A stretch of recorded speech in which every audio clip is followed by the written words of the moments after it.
Chapter 6. Humpty Dumpty. However, the egg only got larger and larger, and more human. When she had come within a few yards of it, she saw that it had eyes and a nose and mouth, and when she had come close to it, she saw clearly that it was Humpty Dumpty himself. "It can't be anybody else," she said to herself. "I'm as certain of it as if his name were written all over his face." It might have been written 100 times, easily, on that enormous face. Humpty Dumpty was sitting with his legs crossed, like a Turk, on the top of a high wall, such a narrow one that Alice quite wondered how he could keep his balance, and, as his eyes were steadily fixed in the opposite direction, and he didn't take the least notice of her, she thought he must be a stuffed figure after all. "And how exactly like an egg he is," she said aloud, standing with her hands ready to catch him, for she was every moment expecting him to fall. "It's very provoking," Humpty Dumpty said, after a long silence, looking away from Alice as he spoke. "To be called an egg, very." "I said you looked like an egg, sir," Alice gently explained. "And some eggs are very pretty, you know," she added, hoping to turn her remark into a sort of a compliment. "Some people," said Humpty Dumpty, looking away from her as usual, "have no more sense than a baby." Alice didn't know what to say to this. It wasn't at all like conversation, she thought, as he never said anything to her. In fact, his last remark was evidently addressed to a tree, so she stood and softly repeated to herself, "Humpty Dumpty sat on a wall. Humpty Dumpty had a great fall. All the king's horses and all the king's men couldn't put Humpty Dumpty in his place again." "That last line is much too long for the poetry," she added, almost out loud, forgetting that Humpty Dumpty would hear her. "Don't stand there chattering to yourself like that," Humpty Dumpty said, looking at her for the first time. "But tell me your name and your business."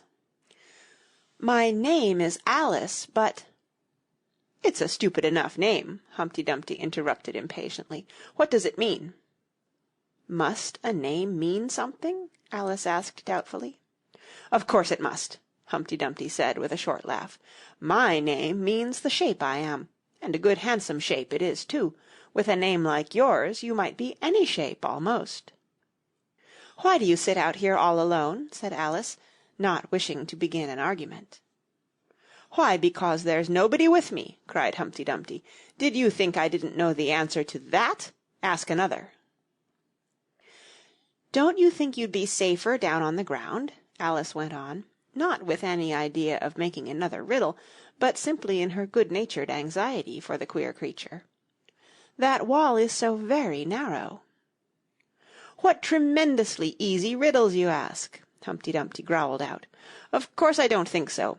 Why, if ever I did fall off, which there's no chance of, but if I did—" Here he pursed his lips, and looked so solemn and grand that Alice could hardly help laughing. "If I did fall," he went on, "the king has promised me with his very own mouth to send all his horses and all his men," Alice interrupted, rather unwisely. "Now I declare that's too bad," Humpty Dumpty cried, breaking into a sudden passion. "You've been listening at doors, and behind trees, and down chimneys, or you couldn't have known it." "I haven't, indeed," Alice said very gently. "It's in a book." "Ah, well, they may write such things in a book," Humpty Dumpty said in a calmer tone. "That's what you call a history of England, that is. Now take a good look at me. I'm one that has spoken to a king, I am. Mayhap you'll never see such another, and to show you I'm not proud, you may shake hands with me." And he grinned almost from ear to ear as he leant forwards, and as nearly as possible fell off the wall in doing so, and offered Alice his hand. She watched him a little anxiously as she took it. "If he smiled much more, the ends of his mouth might meet behind," she thought, "and then I don't know what would happen to his head. I'm afraid it would come off." Yes, all his horses and all his men, Humpty Dumpty went on. They'd pick me up again in a minute, they would. However, this conversation is going on a little too fast. Let's go back to the last remark but one. I'm afraid I can't quite remember it, Alice said very politely. In that case we start fresh, said Humpty Dumpty, and it's my turn to choose a subject. He talks about it just as if it was a game, thought Alice. So here's a question for you. How old did you say you were? Alice made a short calculation and said, 7 years and 6 months. Wrong, Humpty Dumpty exclaimed triumphantly. You never said a word like it. I thought you meant how old are you, Alice explained. If I'd meant that, I'd have said it, said Humpty Dumpty. Alice didn't want to begin another argument, so she said nothing. 7 years and 6 months, Humpty Dumpty repeated thoughtfully. An uncomfortable sort of age. Now, if you'd asked my advice, I'd have said leave off at 7, but it's too late now. I never ask advice about growing, Alice said indignantly. Too proud? The other inquired. Alice felt even more indignant at this suggestion. I mean, she said, that one can't help growing older. One can't, perhaps, said Humpty Dumpty, but 2 can. With proper assistance, you might have left off at 7. What a beautiful belt you've got on, Alice suddenly remarked. They had had quite enough of the subject of age, she thought, and if they really were to take turns in choosing subjects, it was her turn now. At least, she corrected herself on second thoughts, a beautiful cravat, I should have said. No, a belt, I mean. I beg your pardon, she added in dismay, for Humpty Dumpty looked thoroughly offended, and she began to wish she hadn't chosen that subject. If I only knew, she thought to herself, which was neck and which was waist. Evidently Humpty Dumpty was very angry, though he said nothing for a minute or two. When he did speak again, it was in a deep growl. It is a most provoking thing, he said at last, when a person doesn't know a cravat from a belt. I know it's very ignorant of me, Alice said, in so humble a tone that Humpty Dumpty relented. It's a cravat, child, and a beautiful one, as you say. It's a present from the White King and Queen. There now. Is it really? Said Alice, quite pleased to find that she had chosen a good subject after all. They gave it to me, Humpty Dumpty continued thoughtfully, as he crossed one knee over the other and clasped his hands round it. They gave it me for an unbirthday present. I beg your pardon, Alice said with a puzzled air. I'm not offended, said Humpty Dumpty. I mean, what is an unbirthday present? A present given when it isn't your birthday, of course. Alice considered a little. I like birthday presents best, she said at last. You don't know what you're talking about, cried Humpty Dumpty. How many days are there in a year? 365, said Alice. And how many birthdays have you? 1. And if you take 1 from 365, what remains? 364, of course. Humpty Dumpty looked doubtful. I'd rather see that done on paper, he said. Alice couldn't help smiling as she took out her memorandum book and worked the sum for him. 365 minus 1 equals 364. Humpty Dumpty took the book and looked at it carefully. That seems to be done right, he began. You're holding it upside down, Alice interrupted. To be sure I was, Humpty Dumpty said gaily, as she turned it round for him. I thought it looked a little queer. As I was saying, that seems to be done right, though I haven't time to look it over thoroughly just now, and that shows that there are 364 days when you might get unbirthday presents. Certainly, said Alice. And only 1 for birthday presents, you know. There's glory for you." "I don't know what you mean by glory," Alice said. Humpty Dumpty smiled contemptuously. "Of course you don't, till I tell you. I meant, there's a nice knock-down argument for you." "But glory doesn't mean a nice knock-down argument," Alice objected. "When I use a word," Humpty Dumpty said, in rather a scornful tone, "it means just what I choose it to mean, neither more nor less." "The question is," said Alice, "whether you can make words mean so many different things." "The question is," said Humpty Dumpty, "which is to be master, that's all." Alice was too much puzzled to say anything, so after a minute Humpty Dumpty began again.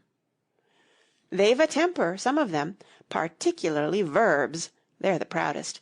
Adjectives you can do anything with, but not verbs.